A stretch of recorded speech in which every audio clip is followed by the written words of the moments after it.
देखिए इस क्वेश्चन हमसे कह रहा है car of mass 1500 kg is moving with a speed of 12.5 meter per second on a circular path of radius 20 meter on a level road. What should be the frictional force between the car and the road so that the car does not slip? What should be the value of coefficient friction to attain this force? तो देखिए यहाँ पर पहले जो first question है that what should be the frictional force between the car and the road, इसको answer करते हैं। तो देखिए क्वेश्चन में क्या कह रहा है कि यहाँ पर एक सर्कुलर पाथ है, ये देखिए उसने दिया हुआ circular path of radius 20 meter. तो circular path of radius 20 meter का मतलब है कि यानी ये एक सर्कुलर पाथ है। सो इस तरह से ये एक सर्कुलर पाथ है, ठीक है। इसका जो रेडियस है, लाइक देखिए ये यहाँ पर एक सर्किल बन रहा है ना, ये एक सर्किल बन रहा है, तो ये उसका ये जो पाथ है ये उसका हिस्सा है ना। तो कोई जरूरी नहीं है कि पूरा का पूरा सर्किल हो, उसका हिस्सा भी हो सकता है, ठीक है। तो ये सर्कुलर पाथ है, तो इस सर्कुलर पाथ का कुछ ना कुछ यहाँ पर रेडियस होगा, ठीक है। तो इस सर्कुलर पाथ का उसने हमें रेडियस दिया हुआ है, radius r is equal to 20 metre, ठीक है। इस पर एक कार जा रही है, एक कार है यहाँ पर, ठीक है।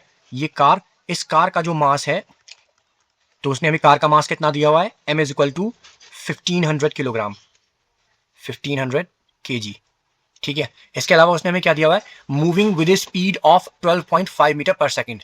तो स्पीड उसने हमको दी हुई है v is equal to 12.5 metre per second, ठीक है। अब वो कह रहा है what should be the frictional force, कि इस कार की जो टायर्स हैं, है ना, इस कार के जो टायर हैं उसके और इस रोड के बीच में कितना फ्रिक्शनल फोर्स होना चाहिए ताकि ये कार मुड़ते वक्त स्लिप ना हो, ठीक है। तो जब ऐसी सिचुएशन होती है तो उस केस में जो फ्रिक्शनल फोर्स होता है वो या तो सेंट्रीपिटल फोर्स से ज्यादा या उसके बराबर होना चाहिए। तो फोर्स ऑफ तो मैं इस बात को यहाँ लिख देता हूँ।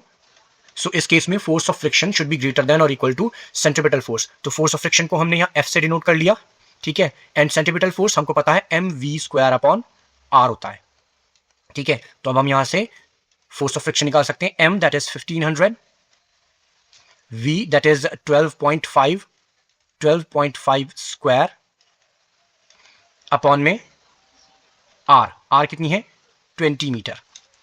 F is equal to 1500 into 12.5 का square, that would be 156.25 upon 20। और जब यहां इसको F इज इक्वल टू 1500 से मल्टीप्लाई करेंगे then it would B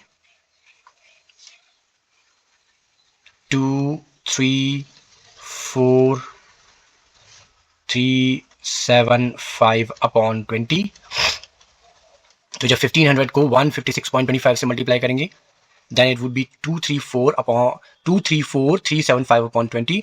and जब इसको यहां पर हम डिवाइड करेंगे 20 से then it would be 11718.75। और हम यहाँ क्या करते हैं कि हम यहाँ पर डेसिमल को, अब देखिए हम यहाँ पर डेसिमल को अगर 4 प्लेसेस लेफ्ट साइड भगा दें then it would be 1.17 into 10 to the power 4 newton. तो यहाँ पर फोर्स ऑफ फ्रिक्शन आ गया 1.17 into 10 to the power 4 newton, ठीक है।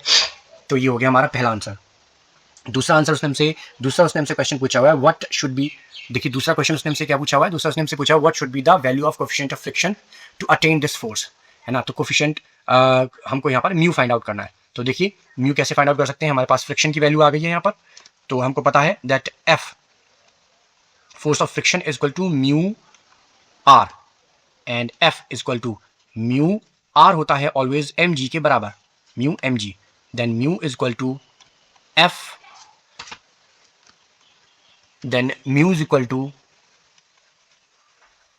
F upon mg। F हमने निकाल रखा है that is 1.17 into 10 to the power 4 and m यहां पर है 1500 इंटू 9.8, ठीक है।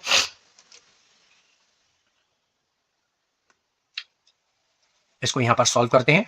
देखिए यहां पर हम 1.17 into 10 to the power 4 upon 1500 को हम क्या लिख सकते हैं, यहां पर डेसिमल माना, डेसिमल को 3 प्लेसेस लेफ्ट साइड भगाया, तो यहां पर हो गया 1.5 इंटू 10 टू द पावर 3, ठीक है, इंटू 9.8, ठीक है।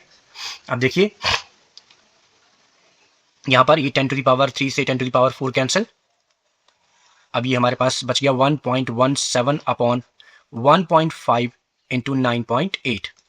ठीक है, इसको जब हम सॉल्व करेंगे देन इट वुड बी 0.8। तो ये हमारा निकल गया कोएफिशिएंट ऑफ फ्रिक्शन। सो अगर आपको ये क्वेश्चन समझ में आया हो तो मेरे चैनल को सब्सक्राइब कीजिए, मेरे वीडियो को लाइक एंड शेयर कीजिए। Thank you for watching.